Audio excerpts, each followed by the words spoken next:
Hi, this is Chris Long from Lakeview Cottage Kids, and I'm back with another summer series dishcloth pattern, and this time it's called the Ocean Splash dishcloth. And it gets its name off of its color, and the name of its color, which is called Ocean Splash. But I think the color is so pretty. It's a lightly variegated blue aqua yarn, and it's a number 4 weight yarn.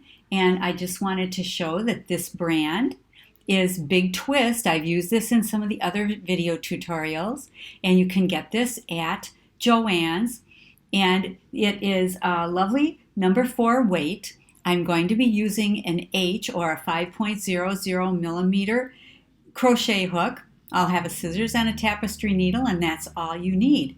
This particular dishcloth or washcloth is going to be made using a combination of single crochet and double crochet, done in a very simple pattern, but it makes a really nice texture and perfect for this particular project. So we want to get started, and with that, again, I have my H hook and my yarn, and you want to start by making your slip knot. And we're going to, like many of my dishcloths in this series, we are going to chain 25 chains. So we want to do 1, 2, 3, 4, 5, 6, 7, 8, 9, 10.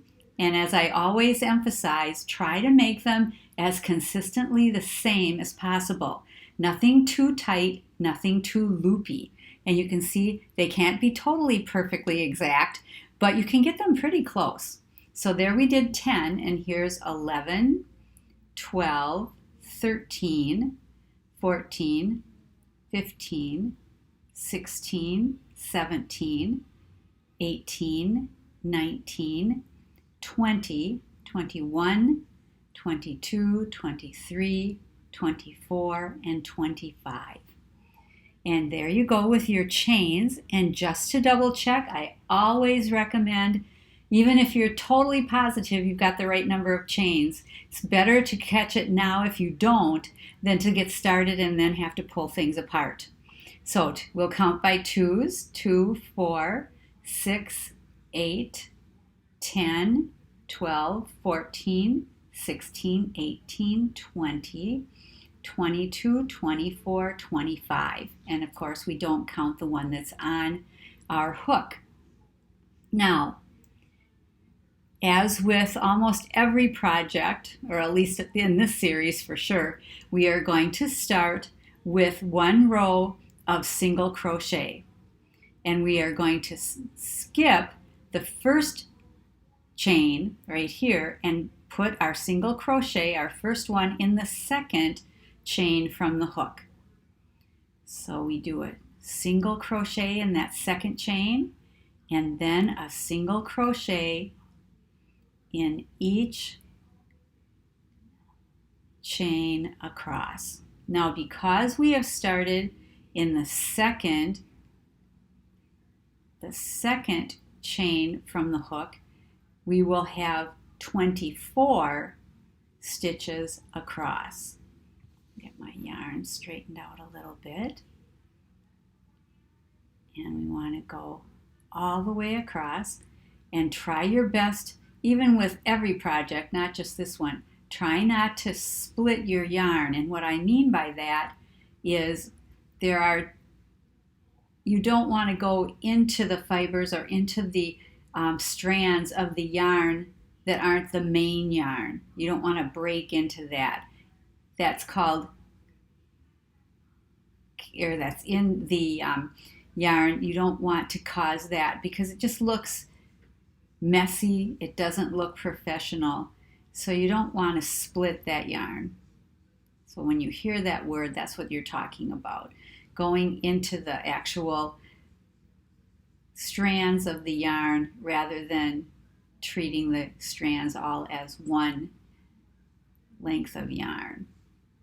So here we're getting close to the end. We had our 25 chains, as you remember, but we will only end up with 24 single crochets. And at the end, that last one can be a little tricky, so kind of take your time, do your single crochet, and then just kind of tighten up the knot at the end. So there we have row 1. Now we want to go to row 2, and in order to do this, we do a chain 1 and turn. And now we want to do the stitches that will be what we do throughout the entire project. In the very first single crochet, which is the one right directly below the chain 1, we will do another single crochet. And in the next single crochet, the next stitch, we will do a double crochet. So again, if you can't remember how to do those and you'd like a little bit more time to practice, I do have a video here on my channel for double crochet. Now we did a single crochet, a double crochet. In the next stitch, we do a single crochet again. And the next one, a double crochet. And this is what we repeat all the way across. So next one is single crochet. Next one, double crochet. Next one, single crochet and double crochet. Single crochet and double crochet. And straighten out my yarn a little bit here. And next stitch, single crochet, and next one, double crochet. And it's the same pattern all the way across. Single crochet, next stitch, double crochet, and then single crochet, double crochet. And try to have a nice even tension so that your stitches don't get too loopy or it doesn't get too tight.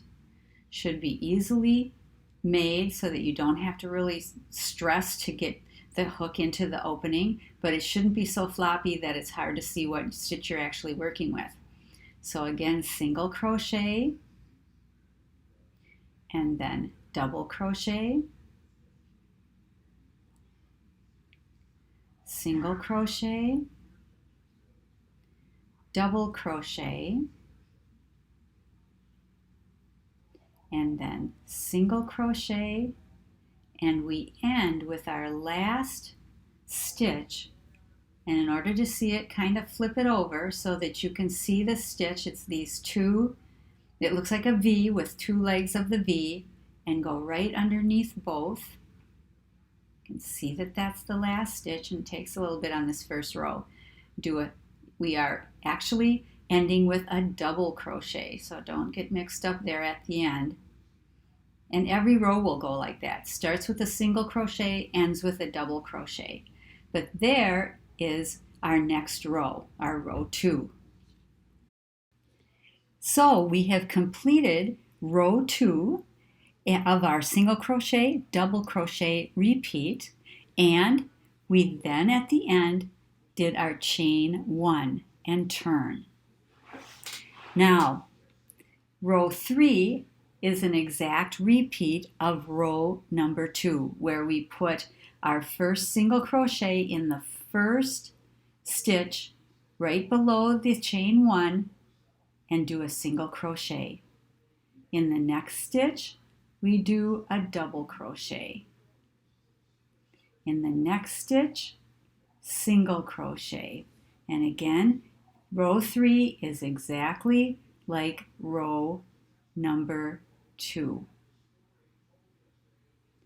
So we do single crochet, double crochet, double crochet, single crochet, double crochet.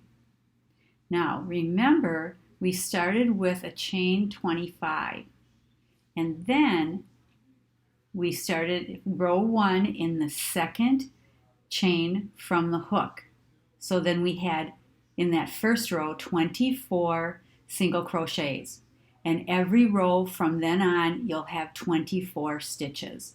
So we'll count, and I recommend that you count after every row or two just to be sure that you have 24 stitches and it's not too many or too few. Otherwise, your whole shape of the dishcloth will be wrong. It'll just be kind of wonky, and you'll have the sides aren't straight, and it's just kind of not right. So you want to check every so often to count that you have the right number of stitches. So we're going across with our single crochet, double crochet, single crochet, double crochet, single crochet, double crochet, single crochet, and our last one is a double crochet. So you should always be starting with a single crochet and always ending with a double crochet. And then, take my hook out for a minute, then count how many stitches you've got. And you can always tell by looking at the top. You can see those V's, and you count each one. 1, 2, 3, 4, 5, 6, 7, 8, 9, 10, 11, 12, 13, 14, 15, 16, 17, 18, 19, 20, 21, 22, 23, 24. That's what you want every row. Now remember, we have done 3 rows already, and I would recommend that in order to keep track of which row you're on, take a pen and pencil and write down each row as you start it so that you can keep track and don't get mixed up. Alrighty, there are different ways to count, but I would say for these processes to make sure that you write it down. I think it's the easiest. Okay, you are going to continue to do this for the next 15 rows, and I will do the same, and then I will be back to show you how to do the second half of this particular dishcloth. As you go along, I think you'll see that it has a really nice texture and it works out really well. And the color is so pretty. You'll want to make a set of this, and maybe even make some towels or some scrubbies to go along with it, because they are so pretty, and these work out really well as not only dishcloths but as washcloths or face cloths. So again, I'm going to work up to 15 rows. Go ahead and do that, and I'll be back to finish up. Okay. I'm back after doing 15 rows of single crochet, double crochet, and repeating across 15 rows. Now, what we want to do, this is what it should look like. And isn't that a pretty color, those gorgeous aquas and whites with this? But what we want to do now to get to the end of our dishcloth is that we want to we want to go to 22 rows. So as you get to the end of this, we'll get back together. I'll do my additional rows up to 22, and as soon as I get that done, I will be back. I hope you're enjoying making this one. Isn't it pretty? I love this stitch. So here I am at 22 rows. That counts my first row of single crochet, and then my rows of single crochet, double crochet, repeat all the way until we get to row 22.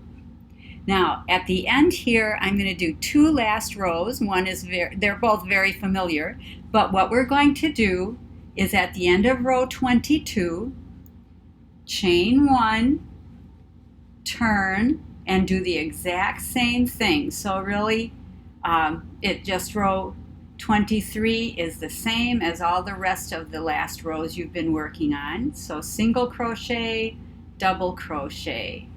And I'll go all the way across with you. Single crochet, double crochet, single crochet, double crochet,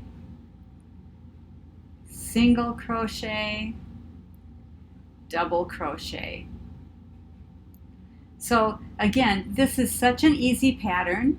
It's perfect for someone who has just learned the two most basic stitches in crochet, single and double crochet, and gives you wonderful practice. And when you're done, you have a lovely project completed for yourself or to give to someone else. And you can do it in such beautiful colors.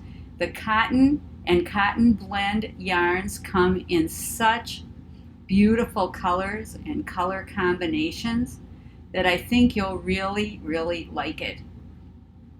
Now, one note, I am using a variegated yarn that isn't super variegated compared to what can be done, but sometimes if it's easier for you to see with a solid color yarn, you may want to try that if the variegated causes you a little problem seeing where to go. Now, there is our row 23, and we have that finished off. And the last row, row 24, single crochet, and we are going to end the way we started with a row of single crochet all the way across. It kind of gives a finished look.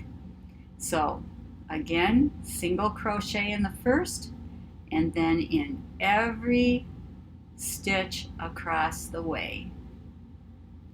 And again, all single crochets this time. And I hope as you've been working on this, you've been getting good practice at making good, consistent, similar looking stitches so that they all look as close to each other as possible. You don't want, as I've said a number of times, you don't want big loopy ones next to really tight ones. And you want to have a good tension throughout. You don't want to be fighting with your yarn because it's too tight, or having a real sloppy looking yarn because it's too loose. So you want to be practicing that all the way along. So we're getting close to the end, and just about to our, split that yarn. I want to be sure not to do that. And last couple of stitches, and the last one. And I hope as you've been making this, every couple of rows, you've been counting your stitches to make sure you haven't added or subtracted. Now, you want to leave 5 or 6 inches, cut your yarn, pull through the loop to finish it off, and then you have your completed washcloth. This one is a little bit longer than just a square, but it works out beautifully. And again, in case you haven't woven in ends before, I'll show you how to do that. We have 2 to work in. So we take our tapestry needle and thread our needle. Let's see if I can do that.